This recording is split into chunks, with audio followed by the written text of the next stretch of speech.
और मोदी जी कह रहे हैं 400 पार। तो जब इतना उन्हें कॉन्फिडेंस है कि 400 बार सीटें आई जाएंगी, बहुत लोकप्रिय हैं, तो बैलेट से चुनाव करा दे, पब्लिक ये मांग रही है। हमने यही डिमांड लिखी है नंबर 1 पे। इसका एक आंदोलन भी चल रहा है देश में, बहुत सारे लोग उसमें शामिल हो रहे हैं। आप लोगों ने देखा भी होगा, कुछ वकीलों ने और कुछ सामाजिक कार्यकर्ताओं ने मिलके उसका आंदोलन छेड़ रखा है। लेकिन ना इलेक्शन कमीशन सोच रहा है, ना सरकार सोच रही है। सुप्रीम कोर्ट में अभी निर्णय उसका आना अभी आएगा, वो भी पेंडिंग है, अभी चल रहा है। तो ये सबसे पहला मुद्दा है। इसमें आप लोग इसका समर्थन करते हैं? मैं आपसे पूछूं तो आप इसका समर्थन करते हैं? अब बाकी लोग पीछे वाले नहीं करते। जो लोग समर्थन करते हैं वो हाथ उठाएं। लगभग 100% उठ गया। अब ये 100% पब्लिक का दस्तावेज है। 100% समर्थन है, 100% समर्थन है। तो ये पब्लिक का हो गया, पब्लिक से पास हो गया। मेरे मन में आया था, गौतम जी से जिक्र हुआ, तो ये हुआ, इनसे हुआ, प्रोफेसर साहब से। तो ये पहला प्रस्ताव पास। दूसरा, किसानों की फसलों का मामला है। उनकी जो लागत होती है वो भी उन्हें नहीं मिलती। तो ऐसे में आदमी कर्जबंद होगा कि नहीं होगा? और कर्जबंद हो जाएगा, बैंक से लोन देते हो, फिर उनकी ज़मीन बेचने पहुंच जाते हो, फिर वो आत्महत्या कर लेता है कि मेरी बेइज्जती हो जाएगी। तो इसके लिए हमने कहा कि एमएसपी गारंटी कानून लागू हो और स्वामीनाथन आयोग की रिपोर्ट के अनुसार मूल्य तय हो। ये वादा मोदी जी ने सन 2014 के चुनाव में किया था।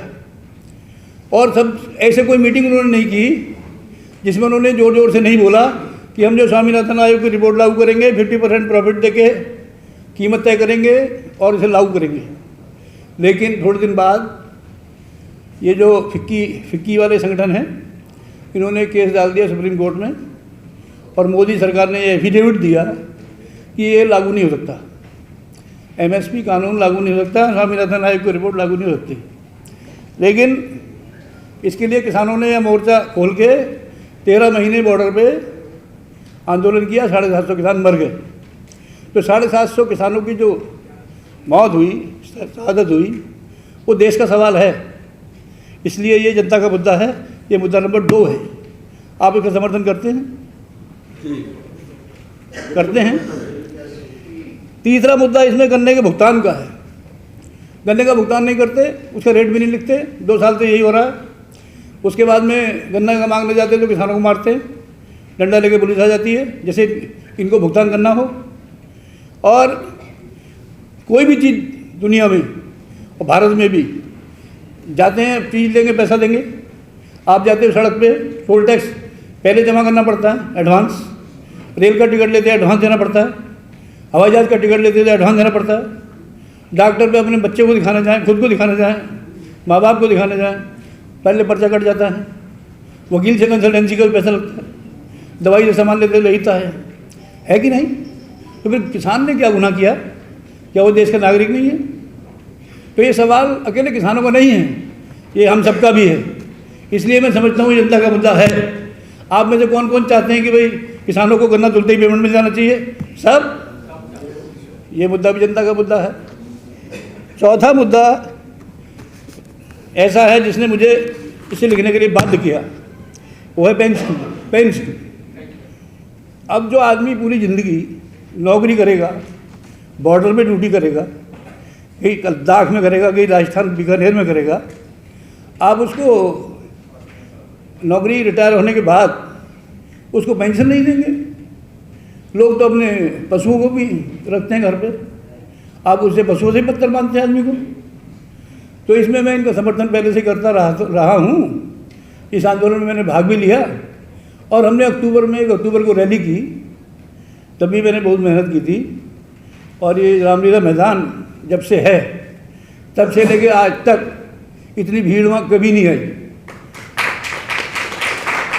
रिकॉर्ड टूट गया।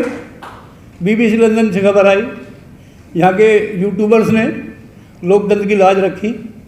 मीडिया वाले, जो नेशनल मीडिया वाले नहीं आए थे। फिर बंधु जी ने उसमें बहुत ही इनका मजाक उड़ाते हुए कहा था कि जो एक कुत्ता नाली में अगर गिर जाए तो उसमें वो लगाते पहुँचाते पिक्चर बनाने, कुत्ता गिर गया, अब निकल रहा है, अब वो टांगे मार रहा है। तो इनको बेशर्मों को कुछ को आई शर्म और उस पर कुछ लिखा। फिर वो 4 बजे के बाद खबर बनी। तो इतनी बड़ी रैली हुई, कर्मचारियों ने की, 10 लाख कर्मचारी लगभग आया था। तो आपको कोई शर्म नहीं है कि इतने लोग आके आपसे कह रहे हैं, तो आपको इस पर विचार नहीं करना चाहिए? मोदी ने क्या किया? मोदी सरकार ने किया, एक कमेटी बनाई और एक उसको कहा कि एनपीएस को रिव्यू करना है। एनपीएस को ऐसे बनाना जो स्वीकार्य हो जाए, मतलब एक धोखा फिर देना। एनपीएस जो है पेंशन की नीति है ही नहीं। एनपीएस क्या है? मजदूर किसानों से, कर्मचारियों से, ये किसानों के बच्चे ही हैं, उनकी जो सैलरी मिलती है उस सैलरी में से कंपलसरी शेयर मनी निकालनी है और निकाल के वो इनको उद्योगों में दे देनी है।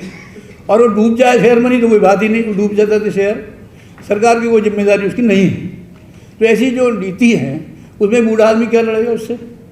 इसलिए कर्मचारी पूरे देश की लड़ाई लड़ रहे हैं।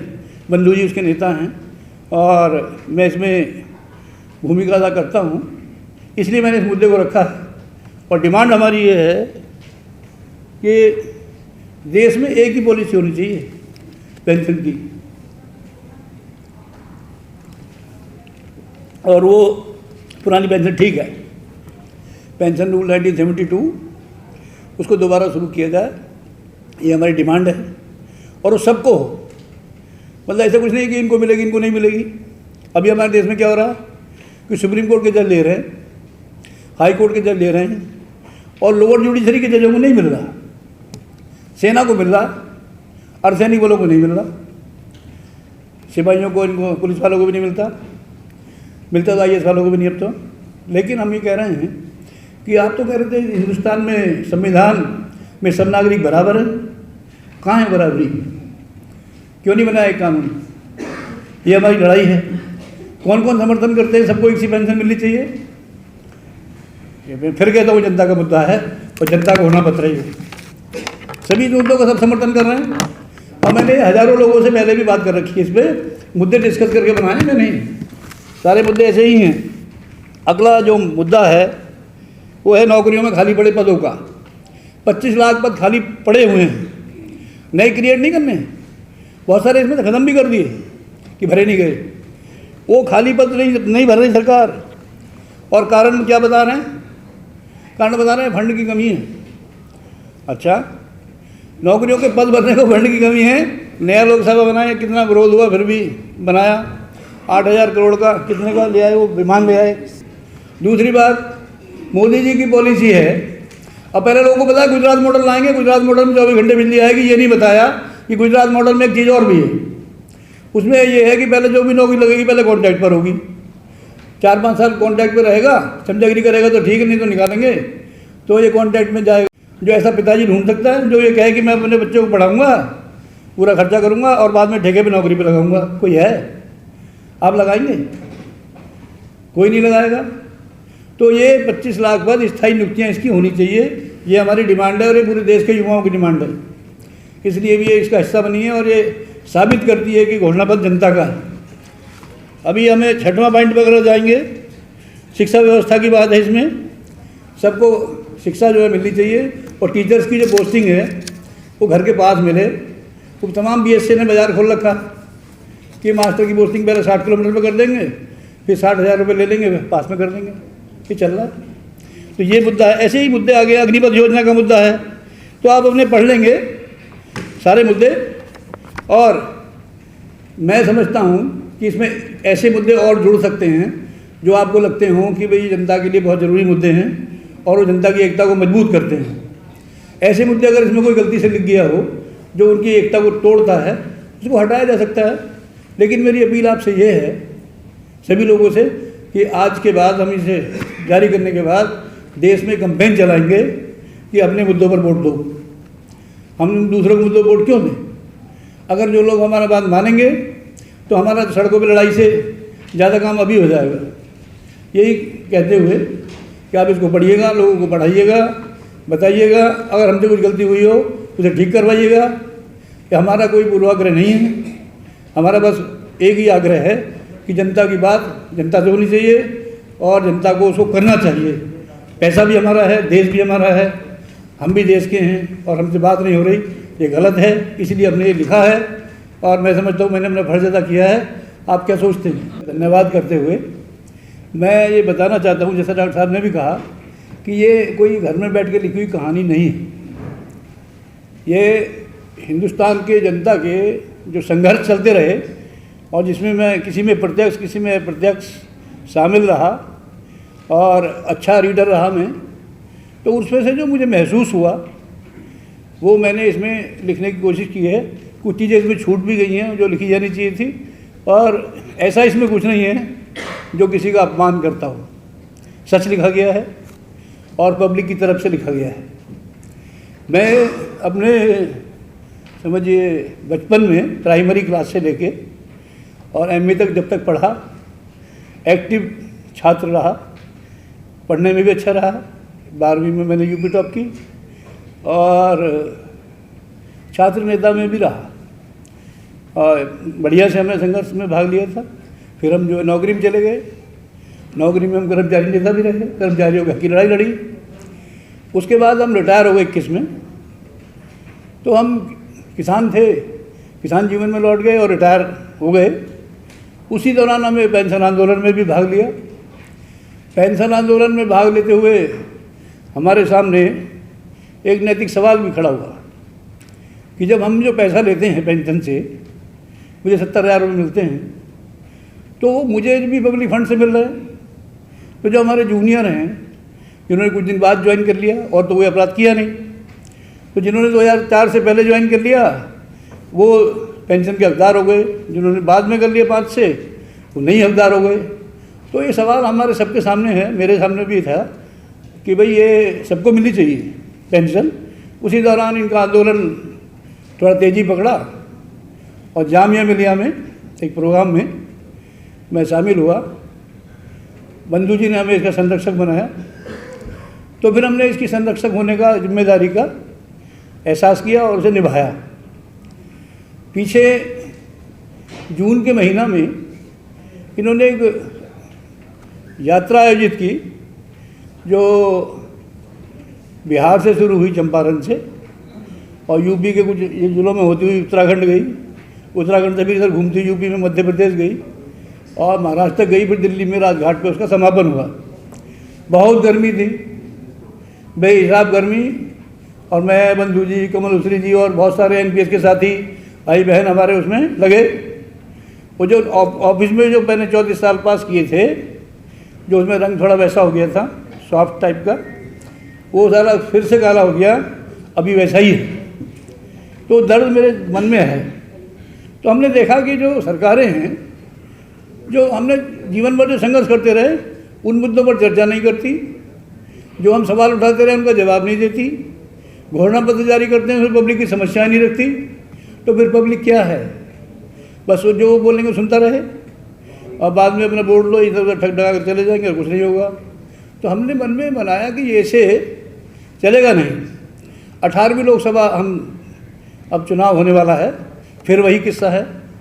तो हमने इसका जनता का घोषणा पत्र लिखा और घोषणा पत्र जब लिखा तो उसकी ये ज़रूरत भी थी कि जो हम पिछले 8-10 सालों में सरकार देख रहे हैं, वर्तमान सरकार जिसे हम कहेंगे, उसके कारनामों का भी आकलन किया जाए। वो हमने किया। तो मैं किसान हूँ, पारिवारिक तौर पर नौकरी में रहा, नौकरी पेशा हूँ, तो नौकरी वालों को भी समस्या पता है। पेंशनधारी हूँ तो पेंशन वाला भी पता है। और अब दोबारा से हम नागरिक बन गए, सीनियर वरिष्ठ नागरिक। तो उसमें मुझे क्या करना है, उसमें मैंने उस खर्च को अदा करने के लिए ये लिखा है। ये मेरा प्रयास है। इसमें हमने उसका आकलन के साथ साथ ये भी बताया कि भाई ये सरकार क्यों रिजेक्ट कर देनी चाहिए।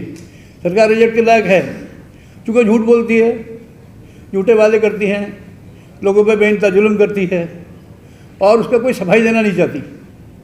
किसानों का आंदोलन हुआ, 3 कानून ले आए, कृषि कानून, किसी से जिक्र नहीं किया, कोई यूनियन नहीं बुलाई और वो घोषित कर दिया, अध्यादेश निकाल दिया पहले, फिर उसका कानून बना दिया। और जब किसानों ने विरोध किया तो 13 महीने वो बॉर्डर पर बैठे रहे, उनको दिल्ली में नहीं आने दिया। सड़कों पे कीड़े ठोक दी, सड़कों को खोद दिया, वहाँ पुलिस लगा दी। भाई क्या मतलब, किसान कोई मतलब कोई अपराधी हैं, कोई दिल्ली नहीं आ सकते। वो हमारे दोस्त हैं अजयवीर यादव, उनकी छोटी सी बच्ची ने 6वीं बटी में पढ़ती होगी मेरे ख्याल, उन्होंने एक वीडियो जारी किया कि मोदी जी आपकी बात हमें अच्छी नहीं लगी कि आप सब किसानों के पैदा हुआ सब्जी और रोटी दाल अनाज सब तो आ रहा है दिल्ली में, और किसान नहीं आ सकते। तो इतने बच्चे ने सवाल किया और उन्होंने लिखा कि मोदी जी आपकी बात ठीक नहीं है। तो हमने उनका जिक्र किया इसमें कि ऐसी सरकार जो देश के अपने नागरिकों की बात सुनना तो दूर, उनको एक शहर में भी नहीं घुसने दे रही जो देश की राजधानी है। इसलिए हमने इसको लिखा है और वो बातें इसमें लिखी हैं जो जनता महसूस करती है, जनता उसे चाहती है। इसलिए मैंने इसका नाम जो है जनता का राष्ट्रीय आर्थिक सामाजिक घोषणा पत्र कहा। इसमें ऐसी कुछ बातें हैं जिसको केवल जनता ही कह सकती है, और मैंने तो उसे लिपिबद्ध किया केवल, लेकिन मैं ये बात चर्चा में सुनता रहता हूँ, वही बातें इसमें हैं। इन बातों को कोई भी कारपोरेट की पार्टी, इलेक्ट्रोल बॉन्ड से चलने वाली पार्टियाँ वो नहीं कह सकेंगी। इसलिए ये जनता का घोषणा पत्र है और हम चाहेंगे कि देश में कैंपेन चलाएं और लोगों से कहें कि जिसमें आपकी बात नहीं है आप ऐसे घोषणा पत्रों को खारिज करो, जनता के घोषणा पत्र के समर्थन में वोट दो, जात बिरादरी और संप्रदाय से कुछ ना मिलेगा। तो हमने इसमें सभी वर्गों को शामिल किया है, जो नौकरी वाले हैं, खेती वाले हैं, खेतिहर मजदूर हैं, बेरोजगार युवा हैं, छात्र हैं, सभी का अध्ययन करके एक घोषणा पत्र मैंने बनाया है, आपके हाथ में है, पढ़िए इसको। इसमें जो 25 मुद्दे हमने लिखे हैं जो बहुत ही महत्वपूर्ण हैं, जो शुरू में हैं, और पेज नंबर आप देख सकते हैं 18 पे ये प्रमुख मुद्दे लिखे हमने। सबसे पहला मुद्दा इसमें निष्पक्ष चुनाव का है। लोग पूरा मुझे कोई भी आदमी नहीं मिला पिछले 5-7 महीना में जो ये नहीं कह रहा विधानसभा चुनाव के बाद कि भाई ये चुनाव निष्पक्ष हो रहे हैं। सभी लोगों को ईवीएम पे डाउट है। जब ईवीएम पे डाउट है